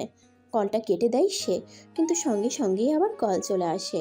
অরিক এবার বিরক্ত হয়ে বাইরে গেল। তারপর তার কলটা রিসিভ করলো। সে কিছু বলার আগেই নীরব বলে উঠল, কিরে দোস্ত, কেমন ইঞ্চি করছিস? বউ ছাড়া বিয়ে? অরিক বুঝে উঠতে পারল না ঠিক, কপাল কুঁচকে বলল, মানে হলো তোর বউ তো নেই সেখানে, সে তো এখন আমার কাছে। হোয়াট? জোরে চেঁচিয়ে ওঠে অরিক। নীরব হাসতে হাসতে বলে, আরে দোস্ত, এবার বল কেমন দিলাম? শেষ পর্যন্ত বিয়েটা আটকাতে পারলাম তো। এবার বল, এই মেয়ের সাথে কী করা যায়? এই কদিন যা জ্বালিয়েছে না, ভাবছি আমার কাছে একটা মারাত্মক ড্রাগের ডোজ আছে, সেটাই পুশ করবো নাকি ওর শরীরে। আমি জানিও সেটার রিয়াকশন সহ্য করতে পারবে না, হয় মরবে নয়তো আদমরা হয়ে বাকিটা জীবন কাটাতে হবে। ভালো হবে না বল? আমাদের আর তখন কোনো টেনশন থাকবে না। খবরদার নীরব, এসব কিছু করবি না তুই। আমার ব্যাপার আমি বুঝে নিতাম। তুই কোন সাহসে আমাকে কিছু না বলে ওকে কিডন্যাপ করলি? ওর গায়ে যেন এটুকু আঁচড় না লাগে। কোথায় আছিস বল, আমি এক্ষুনি আসছি। নীরব হাসতে হাসতে বলে, বাহ, প্রেম তো চুইয়ে চেয়ে পড়ছে দেখছি। শক্ত গলায় অরিক বলে ওঠে। বাজে কথা না বলে জলদি ঠিকানা দে। নীরব ঠিকানাটা দিতেই অরিক কাউকে কিছু না বলেই গাড়ি নিয়ে বেরিয়ে পড়ল। নীরবের দেওয়া ঠিকানায় পৌঁছে অরিক বেশ খানিকটা অবাক হলো। এই জায়গাটায় এর আগে কখনো আসেনি সে। মেইন শহর থেকে অনেকটাই ভেতরে। গাড়ি নিয়ে আসতেই অনেকটা সময় লেগেছে। চারপাশে আর তেমন কোনো বিল্ডিং দেখা যাচ্ছে না। রাস্তাঘাটও বেশ শুনশান। গাড়ি থেকে নেমেই অরিক নীরবকে কল করলো। কিরে, চলে এসেছিস? হ্যাঁ, কোথায় তুই? তুই যেখানে থেমেছিস সেখান থেকে ডানে একটা রাস্তা গিয়েছে দেখ। সে রাস্তা দিয়ে কিছুটা পথ আগলেই একটা পুরাতন ভাঙা বিল্ডিং দেখতে পারবি। আমি সেখানেই আছি, চলে আয়। ঠিক আছে, রাখ, আমি আসছি। অরিক কলটা কেটে দিয়ে নীরবের বলা পথে চলতে লাগলো। ডানের রাস্তা ধরে বেশ কিছুটা হাঁটার পর সে সেই বিল্ডিংটা দেখতে পেল। ভেতরে ঢুকলো সে। ডানে বামে দুটো করে রুম, আর মাঝখান দিয়ে একটা সিঁড়ি উপরে উঠে গিয়েছে। অরিক এদিক সেদিক তাকিয়ে দেখলো কেউ নেই। সে এবার নীরবের নাম ধরে ডেকলো। নীরব, নীরব, কোথায় তুই? নীরব বেরিয়ে এলো। ঠোঁটের কোণে লেগে আছে তার বিশ্বজয়ের হাসি। তাকে দেখা মাত্রই অরিক কপাল কুঁচকালো, বিচলিত হয়ে বলল, রাইমা কোথায়? নীরব বিদ্রুপের সুরে বলল, বাবা আর কি? বাবা অরিক, কী ব্যাপার বলতো? তুই তো দেখছি ওই মেয়ের জন্য দেওয়ানা হয়ে উঠছিস। দুদিন আগেও না তুই ওকে সহ্য করতে পারতি না, তাহলে হঠাৎ এত প্রেম? অরিক রেগে যায়, ধমকে উঠে বলে, দেখ নীরব, এমনিতেই মাথা গরম হয়ে আছে, আর রাগাস না আমাকে। রাইমা কই সেটা বল। আর তুই ওকে এখানে কেন নিয়ে এসেছিস? আমি বলেছি তোকে এমন কিছু করতে? অতিরিক্ত পণ্ডিতি না করলে হয় না, তাই না? নীরব হতাশ হয়ে বলল, যা বাবা, যার জন্য চুরি করে সেই বলে চোর। এজন্যই কারো ভালো করতে নেই। যাকগে, সেসব তোর হবু বউ ওই রুমে আছে, এখন ড্রাগ পুশ করে নি। তুই যখন এসে গেছিস তখন তুই কর। অরিক বাঁকা চোখে নীরবের দিকে তাকিয়ে বিরক্ত হয়ে ভেতরে চলে গেল। রুমে ঢুকেই চমকে গেল সে। রাইমাকে চেয়ারে বেঁধে রাখা হয়েছে। তার মাথা ঝুঁকে আছে নিচের দিকে। বড় বড় চুলগুলো সব মুখের সামনে পড়ে আছে, কোনোরূপ নড়াচড়া করছে না। তবে কি ওর জ্ঞান নেই? অরিক ছুটে গেল তার কাছে। দু হাত দিয়ে রাইমার মুখের সামনে থেকে চুলগুলো সরিয়ে মুখটা উপরে তুলল। চোখ বুজা, তার মানে সত্যিই জ্ঞান নেই ওর। অরিক রাগে নীরবের দিকে তাকিয়ে বলল, এই তুই কি করেছিস ওর সাথে? ওর জ্ঞান নেই কেন? আরে পুরো চেল। আনার সময় রুমাল চেপে সেন্সলেস করেছিলাম, তাই এখনও ওর জ্ঞান ফিরেনি। এতে করে ভালোই হয়েছে। জ্ঞান থাকলে কি আর ওকে এভাবে আটকে রাখা যেত? যে মেয়ে, বাবারে বাবা। অরিকের রাগটা যেন আরো বেড়ে গেল। সে জোরে চেঁচিয়ে উঠল, তোকে বলেছি আমি এত কিছু করতে? শালা, সবসময় অতিরিক্ত করিস। ওইদিকে ওর মা বাবার কি অবস্থা জানিস? এখন ওর জ্ঞান ফিরবে কখন কে জানে।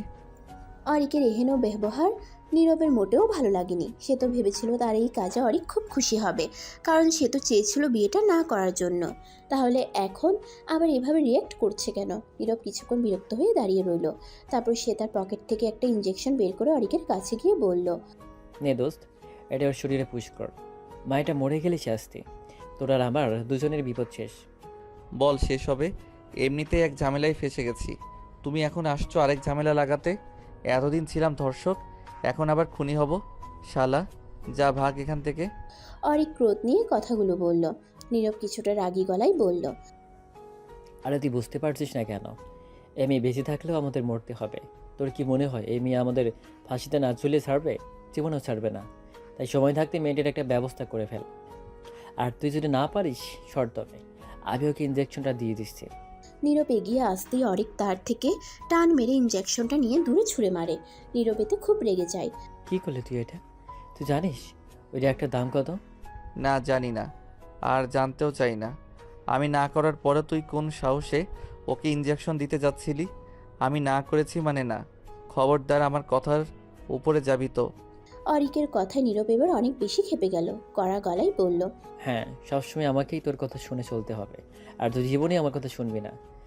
সেদিন আমি না করেছিলাম না, এই মেয়েটার সাথে এমন করিস না, সেদিনও তুই আমার কথা শুনিস নি। তোর যা মন চেয়েছে তুই তাই করেছিস, আর তোর ভুলে আজ আমিও ফেসে গেছি। এখন আমাকে তোর পাপের ভার নিতে হবে। কেন? সবসময় আমি কেন তোর কথা শুনবো? তুই তো আমার কথা কোনোদিন শুনিস না, তাই আমিও তোর কথা শুনবো না। এই মেয়ে এখান থেকে বেশি ফিরতে পারবে না, আমি তোর জন্য ফাঁসতে পারবো না, আমাকে মেরেই ছাড়বো। এই বলে নীরব এদিক ওদিক তাকিয়ে সামনে পড়ে থাকা একটা বিশাল ইটের টুকরা নিয়ে ছুটে এলো রাইমার মাথায় আঘাত করবে বলে। কিন্তু সে আঘাত করার আগেই অরিক তাকে ধরে ফেলে, হাত থেকে ইটটা নিয়ে ছুঁড়ে ফেলে দেয়। তার বুকটা হঠাৎ কেঁপে ওঠে, চিৎকার দিয়ে উঠে সে বলে, কি করছিলি তুই? পাগল হয়ে গিয়েছিস? কেন এসব করছিস? তোর সাথে কিছু হবে না, অন্যায় করেছি আমি, শাস্তি পেলে আমি পাবো। তুই কেন এত ভয় পাচ্ছিস? আমি তোর কিছু হতে দিব না। কিন্তু তাই বলে তুই এখন এইভাবে মেয়েটাকে মারতে চাইছিস? এই ইট দিয়ে আঘাত করলে কি হতো বুঝতে পারছিস? হ্যাঁ, বুঝতে পারছি, আর বুঝতে পারছি বলেই এমনটা করতে চেয়েছিলাম। কিন্তু তুই আমাকে কেন আটকাচ্ছিস? তুই কি ওকে ভালোবেসে ফেলেছিস নাকি? বল, আমি ইতিমধ্যেই মেয়ের প্রেমে পড়ে গেলি? তপ্ত কণ্ঠে কথাগুলো বলল নীরব। অরিক নিজেও বুঝতে পারছে না তার কী হয়েছে। কিছুক্ষণ আগেও যে মেয়েটাকে সে সহ্য করতে পারতো না, এখন সেই মেয়েটার জন্যই তার মায়া হচ্ছে।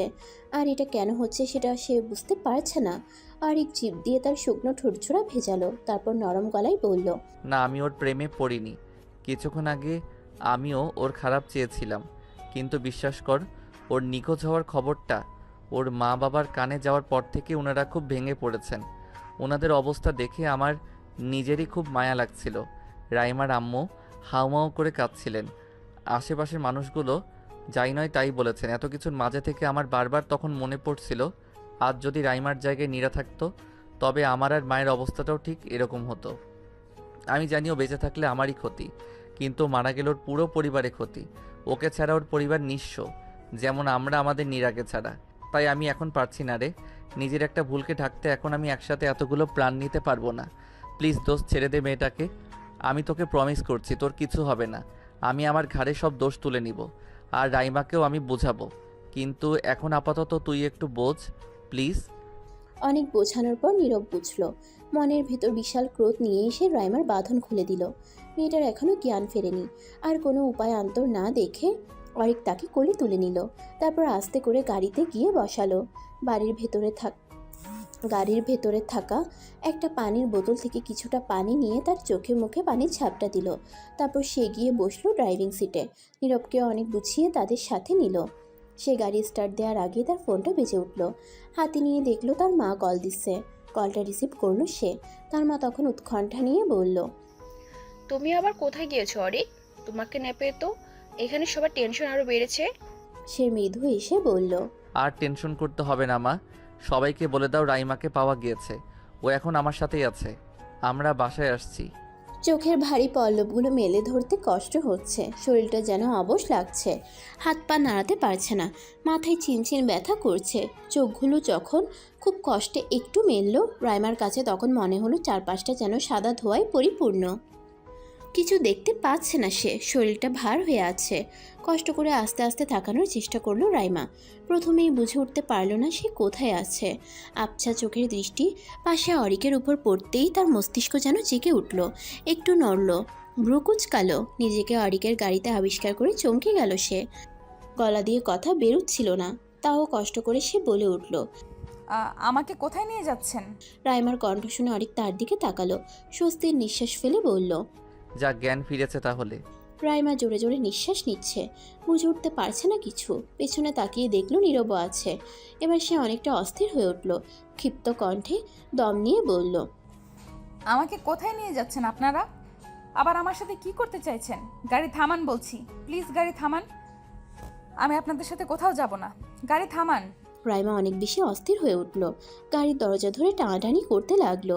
অরিক এক হাতে তাকে বাধা দেওয়ার চেষ্টা করে বলল। শান্ত হন রাইমা, আমরা আপনাকে নিয়ে আপনার বাসায় যাচ্ছি, অন্য কোথাও আমরা যাচ্ছি না। দেখুন এটা আপনার বাসার রাস্তা।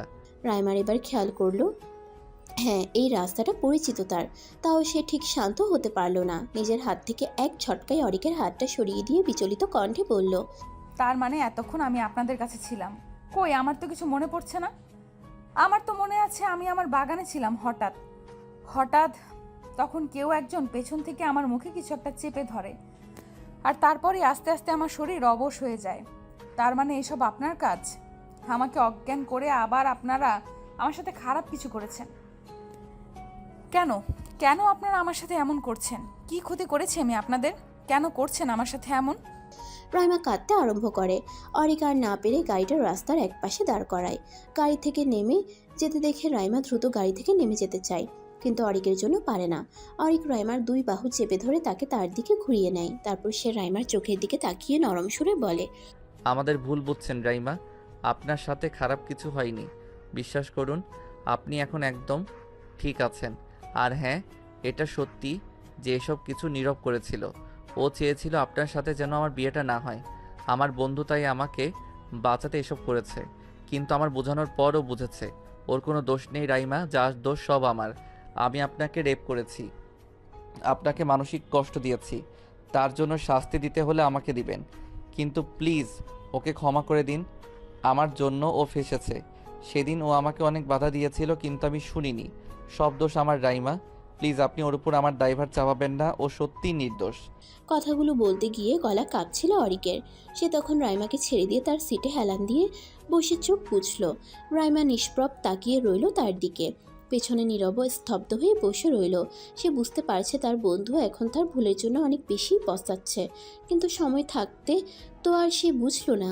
পিনপত নীরবতা কাটিয়ে অরিকের নির্লিপ্ত কণ্ঠটা বেজে উঠল। সে ঘাড় কাত করে রাইমার দিকে তাকালো, ক্ষীণ সুরে বলল। আমি জানি না রাইমা আপনি আমাকে কেন বিয়ে করতে চাইছেন, তবে এইটুকু জানি এই বিয়েটা আর 5টা বিয়ের মতো স্বাভাবিক না। বিয়ের পরও হয়তো আপনি আমাকে ক্ষমা করতে পারবেন না, হয়তো স্বামী হিসেবে মেনেই নেবেন না কোনো দিন। আমার ভুলের জন্য আমি এখন ভীষণভাবে অনুতপ্ত। আমি জানি আপনি সেটা বিশ্বাস করবেন না। আজকে আমি আপনার মা বাবাকে দেখে উপলব্ধি করতে পেরেছি যে আমি কত বড় ভুল করেছি। ওই মানুষগুলো আপনাকে অনেক বেশি ভালোবাসে রাইমা। রাইমা এখন আমার মনে হচ্ছে আমার লাইফের সবথেকে খারাপ সময় আজকের দিনটা। আমি এতদিন আপনাকে সহ্য করতে পারতাম না, কিন্তু আজ আপনাকে না পেয়ে আমার নিজেরই খুব অস্থির লাগছিল। বারবার নিজেকে অপরাধী মনে হচ্ছিল। আমার জন্য আপনি কষ্ট পেয়েছেন, আপনার পুরো পরিবার কষ্ট পেয়েছে। আমি আমার অন্যায় স্বীকার করে নিচ্ছি। আপনি বলেছিলেন আমাকে এত সহজে পুলিশে দিবেন না, খুব কষ্ট দিবেন আমায়। আমি আপনার সেই কষ্ট মাথা পেতে নিতে রাজি আছি। আপনার যা ইচ্ছে আমার সাথে তাই করতে পারেন, যত শাস্তি দেওয়ার দিতে পারেন, আমার কোনো আপত্তি নেই। তবে শুধু একটাই চাওয়া, এসবের মধ্যে নীরবকে আনবেন না। আর বাড়িতে গিয়ে প্লিজ কাউকে বলবেন না যে নীরব আপনাকে কিডন্যাপ করেছিল। এটা আপনার কাছে আমার অনুরোধ, প্লিজ রাইমা। অরিকের চোখগুলো ছলছল করছে। রাইমা তার চোখের দিকে তাকিয়ে চোখ নামিয়ে ফেলল। সে কিছু বুঝতে পারছে না সে কি বলবে। কোনটা ন্যায় কোনটা অন্যায় সেটা এই মুহূর্তে তার মাথায় কাজ করছে না। কি করবে সে? ক্ষমা করে দিবে? ক্ষমা করা যায় এদের? যদি আবার একই কাজ করে বসে, যদি ভুলে যায় এসব, তখন তখন কি করবে সে? রাইমার প্রচণ্ড মাথা ব্যথা করে। সে জোরে জোরে নিঃশ্বাস নিয়ে সিটে হেলান দিয়ে বসে ক্লান্ত কণ্ঠে বলে। আমার খুব শরীর খারাপ লাগছে, আমাকে বাসায় নিয়ে চলুন প্লিজ। অরিক আর কিছু বলল না। গাড়ি স্টার্ট দিয়ে আবার তাদের গন্তব্যের পথে রওনা দিল। রাইমাকে ধরে আস্তে আস্তে বাসার ভেতরে নিয়ে গেল অরিক। তাকে দেখা মাত্রই বাড়ির সবাই ছুটে এলো তার কাছে। তার মা বাবা তাকে বুকে জড়িয়ে নিল।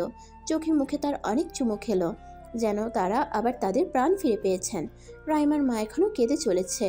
রাইমা তাই তার মায়ের চোখ মুছিয়ে দিয়ে বলল। আমি তো এসে গেছি মা, তাহলে এখনো কেন কাঁদছো? তার কথায় তার মা কোনো জবাব দিলেন না। মেয়েকে কেবল বুকে জড়িয়ে ধরে রইলেন। পরিবেশ কিছুটা স্বাভাবিক হওয়ার পরই রাইমাকে সবাই প্রশ্ন করতে লাগলো, সে কোথায় ছিল, কেন বাইরে গিয়েছিল, আর অরিক তাকে কোথায় পেয়েছে, আরও কত কত প্রশ্ন। অরিকের মেজাজ বিগড়ে গেল সবার এত এত প্রশ্ন শুনে। সে রেগে গিয়ে বলল, ও কোনো ছেলের হাত ধরে পালায়নি যে আপনারা ওকে সব প্রশ্ন করবেন। ওকে কি? অরিক কথাটা শেষ করার আগেই রাইমা মাঝপথে বলে ওঠে, আমাকে কারা যেন কিডন্যাপ করেছিল বাবা, কিন্তু আমি তাদের কাউকে চিনি না। হয়তো কেউ এই বিয়েটা ভাঙতে চেয়েছিল, তাই সেই ব্যক্তি আমাকে কিডন্যাপ করার পর আবার অরিককে ফোন করে আমার নামে অনেক উল্টাপাল্টা কথা বলে, কিন্তু উনি এসব বিশ্বাস না করে উল্টো সেই নাম্বারের লোকেশন ট্র্যাক করে আমার কাজ অবধি পৌঁছে যান। তারপর উনি ওদের পুলিশের ভয় টয় দেখিয়ে আমাকে ওদের কাছ থেকে নিয়ে আসতে সফল হন। আমার তখনও জ্ঞান ছিল না। মাঝ রাস্তায় জ্ঞান ফেরার পর উনি আমাকে সব কিছু বলেন। এত সব মিথ্যে বলে রাইমা নিশ্চুপ হয়ে যায়। তার নিজেরই বিশ্বাস হচ্ছে না যে সে এক নাগাড়ে এত মিথ্যা বলে ফেলেছে, তাও আবার এই মানুষগুলোর জন্য। অরিক নীরব দুজনেই হতভম্ব হয়ে গেল রাইমার কথা শুনে। এদিকে সবাই আবার অনেক উত্তেজিত হয়ে পড়লো এসব কথা শুনে। রাইমার বাবা অরিককে জিজ্ঞেস করলো, বাবা ওই লোকটা কে ছিল? ও কেন আমার মেয়েকে কিডন্যাপ করেছে? কিছু বলেছে তোমাকে? অরিক ইতস্তত কণ্ঠে বলল, না আঙ্কেল, আসলে ওর সাথে এত কথা আমরা বলিনি। আমি আর নীরব গিয়েছিলাম, আমাদের মধ্যে ছোটোখাটো মারামারি লেগে গিয়েছিল, কিন্তু ও একা থাকায় আর পারেনি আর কি, তাই পালিয়ে যায়। আমরা তখন রাইমাকে নিয়ে ব্যস্ত পড়ি, আর ওর কথা মনে ছিল না। রাইমা বাঁকা চোখে অরিকের দিকে তাকায়। অরিক অপ্রস্তুত হয়ে পড়ে তাতে। জিভ দিয়ে ঠোঁট ভিজিয়ে অন্যদিকে চোখ ফিরিয়ে নেয়। আর রাইমা তখন মনে মনে বলে, এই সুযোগ দিয়েছি বলে নিজেকে এখন হিরো বানিয়ে ফেলছে। এত এত ঝামেলা শেষে এবার কিছুটা শান্ত হলো সবাই। দুই পরিবারের মধ্যে আবারও কথোপকথন হলো এবং তারা আবারও হাসি মুখে বিয়ের জন্য প্রস্তুত হলেন। কিন্তু রাইমা হঠাৎ বলে উঠল, আমার অরিকের সাথে কিছু কথা বলার আছে, তারপর আমরা এই ব্যাপারে আমাদের সিদ্ধান্ত জানাবো। রাইমা আর অরিক মুখোমুখি দাঁড়িয়ে, দুজনেরই চোখ মুখ বিষণ্ণ হয়ে আছে। অরিকের গায়ে সাদা পাঞ্জাবিটা দেখে রাইমা মৃদু হাসলো, তবে সেই হাসির কোনো প্রাণ নেই। রাইমা অনেকক্ষণ সময় নিল। অরিক তার মুখ পানে চেয়ে রইল কিছু শোনার অপেক্ষায়। রাইমা এক পর্যায়ে তপ্ত নিঃশ্বাস ছাড়ল। অরিকের দিকে তাকিয়ে নির্লিপ্ত কণ্ঠে বলল, আপনি বলেছিলেন না আপনাকে শাস্তি দেওয়ার কথা? বলেছিলেন আমি যেন আপনার বন্ধুকে ক্ষমা করে দিই। যা শাস্তি দেওয়ার আপনাকেই দিই। তবে তাই হোক, আমি ক্ষমা করে দেব আপনার বন্ধুকে, তবে তার বিনিময়ে আমার একটা শর্ত আছে। অরিক চোখ বুঝে নিঃশ্বাস ছেড়ে বলল, কি শর্ত? রাইমা চোখ মুখ শক্ত করে তার দিকে তাকালো। জিভ দিয়ে ঠোঁট ভিজিয়ে গম্ভীর সুরে বলল, আপনাকে এখন বাইরে গিয়ে সবার সামনে সবটা সত্যি বলতে হবে। আপনি আমার সাথে যা যা করেছেন তার সব। আর এই সমস্ত কিছু শোনার পর যদি আপনার আর আমার পরিবার আপনাকে ক্ষমা করে দেয়, তবে আমিও আপনাকে ক্ষমা করে দেব। কিন্তু তার জন্য আগে আপনাকে এই কথাগুলো সবাইকে বলতে হবে। আর এটাই আপনার শর্ত, কিংবা আবার শাস্তিও বলতে পারেন। অরিক স্তব্ধ হয়ে গেল। এবার তার কি বলা উচিত? তার মস্তিষ্কের নিউরনগুলো তো কোনো সঠিক উত্তর পাঠাচ্ছে না। মাথাটা ফাঁকা ফাঁকা লাগছে। এসব কথা শোনার পর তার মায়ের কী অবস্থা হবে সেটা ভেবে তার বুক কেঁপে উঠছে। বুকের ভেতর হৃৎপিণ্ডটা ক্রমাগত তার স্পন্দন বাড়িয়ে দিচ্ছে। ভয় হচ্ছে খুব, কিন্তু তাও সে মেনে নিল, নিজেকে মানিয়ে নিল, বুঝে নিল অন্যায় করলে শাস্তি পেতেই হবে। আর তারও শাস্তি পাওয়ার সময় চলে এসেছে। তাই সে ঠিক করলো বলে দিবে সবাইকে সবটা। সত্যিটা যতই তেতো হোক না কেন, সবাই ঠিকই বাধ্য হয়ে সেটা হজম করে নেয়। আর এই মানুষগুলোও সেটা পারবে, যে মানুষগুলো অধীর আগ্রহে বাইরে অপেক্ষা করে চলেছে তাদের মতামত শোনার জন্য। অরিক জোরে দম নিল, হাত দিয়ে কপালের চুলগুলো পেছনে ঠেলে দিয়ে বলল, ঠিক আছে, আমি সবাইকে সবটা বলবো। দুজনেই শক্ত মনে ড্রয়িং রুমে সকলের সামনে গিয়ে দাঁড়ালো। সবার উৎসুক দৃষ্টি তাদেরকে ঘিরে, যেন সবাই একটা হ্যাঁয়ের অপেক্ষায় মত্ত। অরিক নিজেকে শক্ত করলো, কিন্তু মায়ের মুখের দিকে তাকাতেই যেন তার বুকটা ফেটে যাচ্ছে। ইস, তখন যদি এই মুখটা একবার তার মনে ভেসে উঠত, তবে জীবনেও এই ঘৃণ্য কাজটা সে করতে পারতো না। অরিকের শরীর ঘামছে, বুকটা কাঁপছে। সে নিজেকে শান্ত করার চেষ্টা করে বলল, আমার সবাইকে কিছু বলার আছে। অরিকের মা জবাবে বললেন, হ্যাঁ বাবা, আমরা তো তখন থেকে অপেক্ষা করছি তোমাদের মতামত শোনার জন্য। কি সিদ্ধান্ত নিয়েছো বলো? সিদ্ধান্তের কথায় পরে আসছি মা, তার আগে আমার জন্য কিছু বলার আছে। সবাই বুঝতে পারছে না অরিক ঠিক কী বলতে চাইছে। রাইমার বাবা তখন বললেন, ঠিক আছে বাবা, বলো তুমি কি বলবে, আমরা শুনছি তোমার কথা। অরিক এবার একবার মায়ের দিকে তাকালো তো একবার রাইমার দিকে তাকালো। বুক ধরফর করছে তার, মাথার চুলগুলো ঘামে লেপ্টে আছে। অরিক চাপা দীর্ঘশ্বাস ফেলল, নিজেকে সর্বোচ্চ কঠিন করে বলল, মা, আমি অনেক বড় ভুল করে ফেলেছি। আমি জানি তুমি আমার সেই ভুলের কথা জানার পর আমাকে কখনোই ক্ষমা করতে পারবে না, তাও ক্ষমা চাচ্ছি। শুনেছি সন্তান হাজারটা ভুল করার পরও মা তাকে ক্ষমা করে দেয়, তাই ক্ষমা চেয়ে নিলাম। যদি পারো কোনোদিন আমায় ক্ষমা করে দিও। অরিকের মা হতভম্ব হয়ে তার ছেলের দিকে চেয়ে রইলেন। কি বলছে সে? তার মাথায় কিছুই ঢুকছে না, তাই রেগে গেলেন তিনি। ধমক দিয়ে বললেন, কি সব বলছো বলো তো? কি অন্যের কথা বলছো? আমি তো কিছুই বুঝতে পারছি না। বলছি মা, সবটা বলছি। মা, 1 মাস আগে এক রাতে আমি বলেছিলাম না আমি আজ রাতে নীরবের বাসায় থাকবো। সেই রাতে আমি নীরবের বাসায় না থেকে পার্টিতে চলে যাই। সেখানে অনেক মানুষ ছিল, আর আমাদের বয়সী ছেলেমেয়েরা সব তখন নাচ গান আর ড্রিঙ্কস করাতে ব্যস্ত ছিল।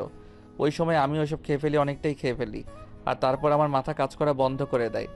সারা রাত উন্মাদের মতো নাচানাচি আর ড্রিঙ্কস করার পর ভোরের দিকে আমরা সেখান থেকে বের হই। আর তখন সেই রাস্তায় রাইমাও ছিল, হয়তো সেই পথেই কোথাও যাচ্ছিল। নেশাগ্রস্ত থাকায় তখন একা রাস্তায় একটা মেয়েকে দেখে আমি টিচ করে বসি, আর রাইমা তখন রেগে যায়, আর রেগে গিয়ে সে আমাকে চড় মেরে বসে। সেই চড়টাই আমার মস্তিষ্ককে পুরোপুরি বিগড়ে দেয়। আর তখন আমি রাগের বশে ওকে আমি রেপ করে বসি। আর এই কথাটা ও কাউকে বলেনি, ওর মা বাবা কষ্ট পাবে বলে নিজের মনে সবটা চেপে রেখেছিল। মা, তো তোমার ছেলে একজন ধর্ষক। এবার তুমি তোমার ছেলেকে শাস্তি দাও মা, খুব কঠিন শাস্তি দাও। অরিকের কণ্ঠ থেমে যায়, আর পারছে না সে। শ্বাস নিতেও কষ্ট হচ্ছে। তার গালের উপর উষ্ণ কিছুর স্পর্শ পেতেই সে অনুভব করে সে কাঁদছে। পুরো বাড়ি জুড়ে পিনপত নীরবতা কাজ করছে। প্রত্যেকটা মানুষ যেন নিষ্প্রাণ হয়ে দাঁড়িয়ে আছে কেবল। রাইমা তখন তার মা বাবার কাছে গিয়ে দাঁড়ায়, ভেজা গলায় বলে ওঠে, মা বাবা, তোমরা আমাকে ক্ষমা করো। সেদিন পারিনি আমি তোমাদের কিছু বলতে। মনে হচ্ছিল তোমরা সহ্য করতে পারবে না, কিন্তু কতদিন আর লুকিয়ে রাখতাম বলো? আর যে পারছিলাম না, তাই আজ ওনাকে দিয়েই ওনার অন্যায়টা সবার মাঝে আনি। সেদিনের রাতটা আমার জীবনের সবচেয়ে ভয়ানক রাত ছিল। আগের দিন ভার্সিটি বন্ধ দেওয়ায় ভেবেছিলাম কাউকে কিছু না জানিয়ে চলে এসে সবাইকে সারপ্রাইজ দিব, তাই রাতের ট্রেনেই বেরিয়ে যাই। আর পৌঁছাতে পৌঁছাতে রাতের শেষ প্রহর এসে পড়ে। চারদিকে যখন নতুন একদিনের সূচনা ঘটছিল, অন্ধকারের পর যখন আবারও পৃথিবী নতুন আলোতে সাজতে প্রস্তুতি নিচ্ছিল, ঠিক সে সময় আমার জীবনের আলোটা নিভে যায়, আমার জীবনটা অন্ধকারে ঢেকে যায়। আমি কখনো ভাবিও নি মা বাবাকে সারপ্রাইজ দিতে এসে আমার জীবনের এত বড় সারপ্রাইজ ঘটে যাবে।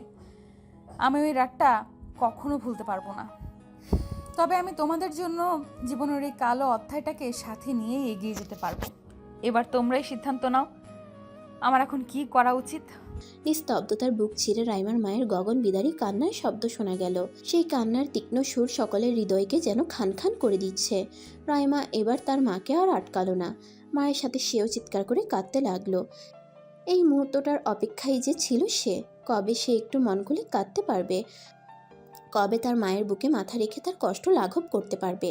এবার শান্তি পাচ্ছে সে, ভীষণ শান্তি। রাইমার পরিবারের সবার চোখ থেকেই সমান তালে জল পড়ছে। তারা যেন এখনো বিশ্বাস করতে পারছে না কিছু, এত কিছু হয়ে গেল এই মেয়েটার সাথে, অথচ তারা কেউ কিছুই বুঝলো না। নিজেদের বোকামিতে নিজেরাই এখন মাথা চাপড়াচ্ছে। রাইমার মামা চাচারা রেগে গিয়ে অরিককে মারতে পর্যন্ত গিয়েছিলেন, কিন্তু রাইমা বাধা দেওয়ায় আর পারেননি। অরিক এখনো স্তব্ধ হয়ে দাঁড়িয়ে আছে। ওইদিকে লিমা সোভান কাপা কাপা হাতে তার ফোনটা হাতে নিলেন।